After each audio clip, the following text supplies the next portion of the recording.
Welcome to the final session of Unit 3, and that is Session 6, Probability Tree Analysis. Now, the end of this session, and for that matter, the end of this unit, we should be able to define the probability tree, draw a probability tree diagram, use a probability tree diagram to calculate conditional probability and independent probability, and also to calculate probability in real life situation using probability tree diagram. Now, probability tree diagram. What is it? Well, in a simple language, a probability tree diagram is just a tree diagram that we draw in a simple way of representing a sequence of an event. So the tree is drawn as a diagram to represent a sequence of an event, one event after the other. Maybe example will help us to get it right. Example 1. A water company has just built a huge reservoir for school. The reservoir has 3 safety shut-offs in case the lines start to leak. The valves are designed to operate independently of one another, and the respective probability that valve V1, V2, and V3 will fail are 7%, 10%, and 5%. If there is a leak in the line, find the following probability that A. All the 3 valves work, B. All the 3 valves fail, and C. Only 1 valve works, and D. At least 1 valve works. That's quite an interesting example, right? 3 valves, 7%, 10%, and 5%. Now, with this solution, now we said earlier we are drawing probability tree diagram. So remember that the probability that V1 fails is 0.07. So if the V1 fails is 0.07, that's valve 1. Then the probability that it works is 0.93 because it should be mutually exclusive. Now, coming to V2, that is if V2 fails 0.10, then if it works, that will be 0.90. That's also mutually exclusive. And the same applies to V3. When V3 fails is 0.05, but when it works is what?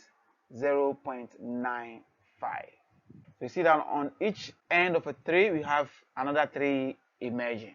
Now let's answer the first question. What's the probability that all the 3 valves work? All the 3 valves work.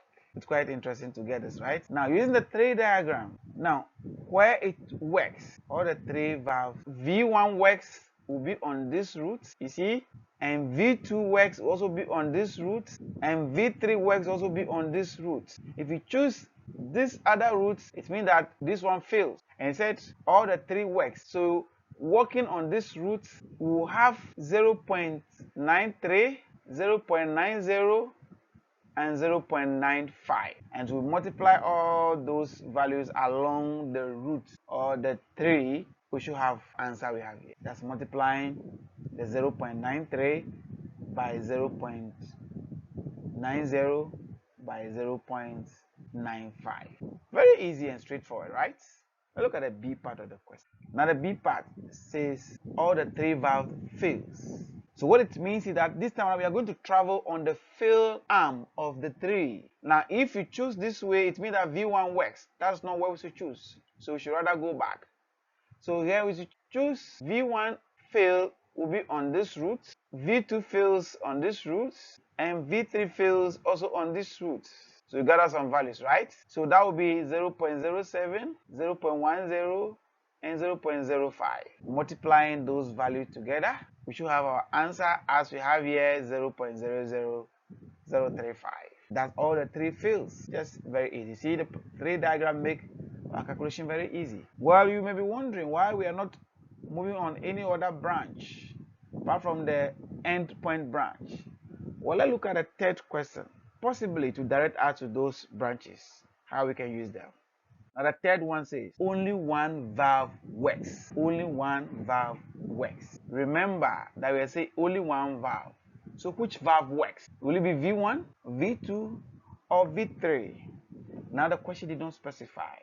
So for us to get the right answer, then we should not be biased. We should weigh all the possibilities. So it could be that either the V1 will work, V1 works, and a V2 will not work, and a V3 will also not work. That is one possibility. Another possibility is that V1 will not work, the V2 will work, and the V3 will also not work, even that only one work. Or the final possibility is that the V1 fails, V2 fails, and only V3 works. You get it? So only one. It should be only one. In that case, how do we move? So if only V1 works, the rest did not.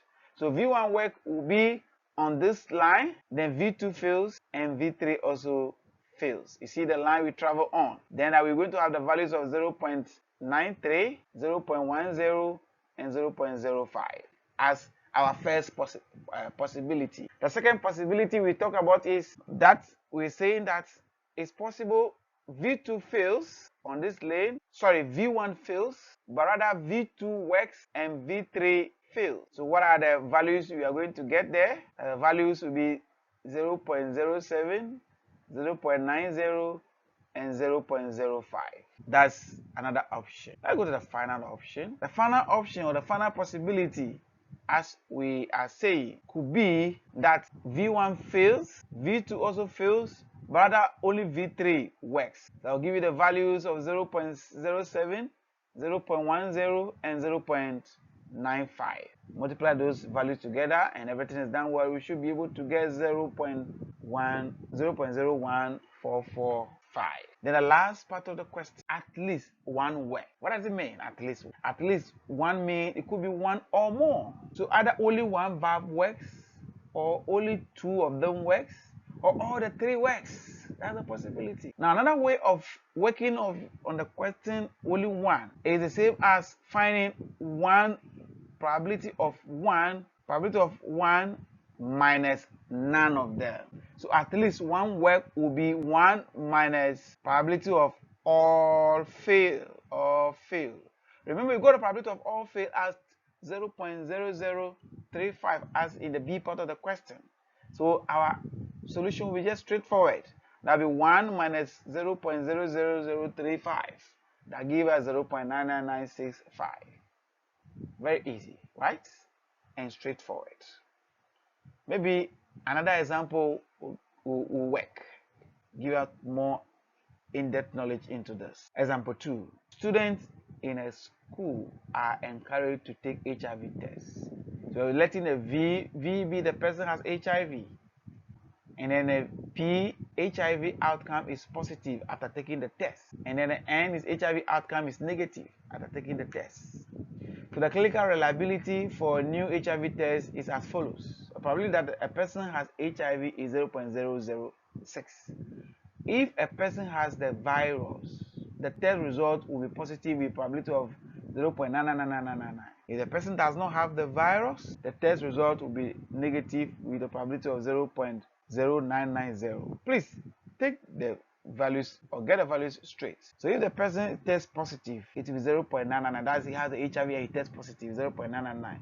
So the probability that he will not test positive will be 0.0001. That's if the person has HIV. But if the person does not have the virus, and the probability that he will test negative is 0.990, and the probability that he will test positive will be the complement of this, that's 0.0010. You got those values right before we move on to the tree diagram. Now let's do the tree diagram. Or let's continue the question first before the tree diagram. Now, what is the probability that a randomly selected person will be positive? And if your test comes back positive, what is the probability that you have HIV? That's the A and the B part of the question. So this is a solution. Remember, they say, what is the probability that a randomly selected person will be positive? Now, this is the tree that we have. If you look at not V, meaning that the person is not having virus, and the person having virus is V. So the probability the person having virus is 0.006, and not having virus is a complement of it, that will give us 0.99. Now, on the condition the person have virus, if it tests positive, is 0.99999, and the complement of that, if it takes negative, is 0.001. And second, on the condition that the person does not have the virus and he tests positive, he tests negative, is 0.990. And the complement of it that he does not have the virus but he tests positive is 0.010. So the probability that a randomly selected person will be positive will be what? Positive. So now if We need to analyze this question very carefully. If the person will be positive, but did the question give us the premise that whether the person is not having the virus or is having the virus? We cannot tell. So we need to weigh all the possibilities. So the question says we should find the probability that the person will be positive. Will mean that we need to weigh all the possibility that if the person will be positive, it means that the person either have the virus, either have the virus and he tests positive, or the person does not have the virus but he still tests positive. So you see the two possibilities, either this or that. So having the virus and testing positive, so having the virus is 0.006 and testing positive is 0.999. That is what you have here, 0.06 multiplying 0.999. Or means plus, or the person is not having the virus, that is 0.994, and he still tests positive, that is 0.010, and multiplying and adding will give us 0.015934 as our solution. Very interesting, right? Let's look at it. What a B part say, if your test come out positive, what's the probability that you have HIV? So it's just simple. Probability that V giving P, V giving P, you have the virus, given that you test positive. That is it. And in a conditional probability, we learn that to be what? Probability of V intersection P over probability of P. And the probability of V intersection P means the person have the virus and test positive. That is 0.006 times 0.999 all over the person testing positive. And the person testing positive also what we calculated from the A part of the question, probability of P. And now we had 0.015934. And working out our algebra well, we should be able to have 0.3762 as our final answer.